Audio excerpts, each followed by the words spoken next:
Hello guys, कशा आहात सर्वजण? मस्त ना? श्री स्वामी समर्थ सर्वांना. आज आपण बनवणार आहोत पोहे. चला तर मग इकडे आपण कढई तापत ठेवलेली आहे आणि इकडे त्यासाठी पोहेसाठी लागणारे साहित्य आपण घेतले आहे. पोहे घेतलेले आहेत, भिजवून घेतलेले आहेत, कांदा कट करून घेतलेला आहे, मोहरी घेतले, जिरे घेतले, कढीपत्ता घेतला, मिरची घेतले, शेंगदाणे घेतलेत आणि कोथिंबीर घेतली गार्निशिंगसाठी. आपली कढई तापलेली आहे. आपण त्याच्यामध्ये तेल टाकत आहोत, 1 चमच आणि अर्धा चमच टाकणार आहोत. आपलं तेल तापलेलं आहे. त्यामध्ये आपण सर्वप्रथम शेंगदाणे फ्राय करून घेणार आहोत. मस्त असे फ्राय करून बाजूला काढून घेणार आहोत. पोहेसाठी थोडे तेल जास्त घ्यायचं तर पोहे छान होतात असे मोजून.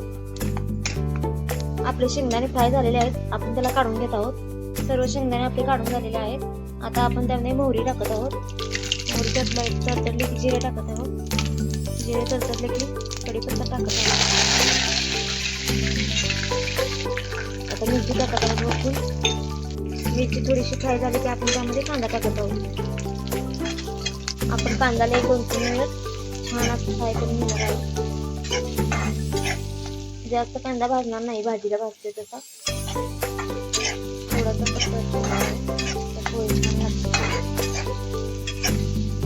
आपला कांदा परतून झालेला आहे. आपण त्यामध्ये थोडीशी साखर टाकत आहोत. एवढी तुम्हाला साखर आवडत नसेल तर स्किप केले तरी चालेल.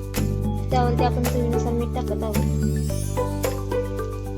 याला 1 मिनिटभर आपण परतून घेणार आहोत. हलवून झालेलं आहे, मीठ लागलेलं आहे कांद्याला.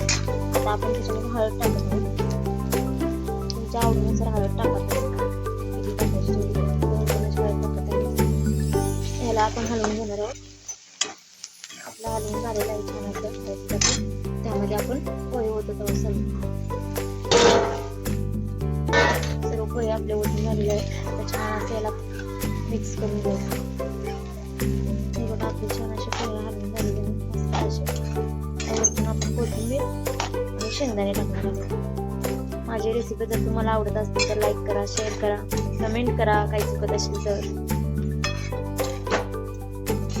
कोणाकोणाला माझी रेसिपी आवडते नक्कीच सांगा. कोथिंबीर टाकून घेऊया भरभरून अशी. आणि वरतून हे भाजलेले शेंगदाणे. आपले पोहे तयार आहेत खाण्यासाठी. या खायला.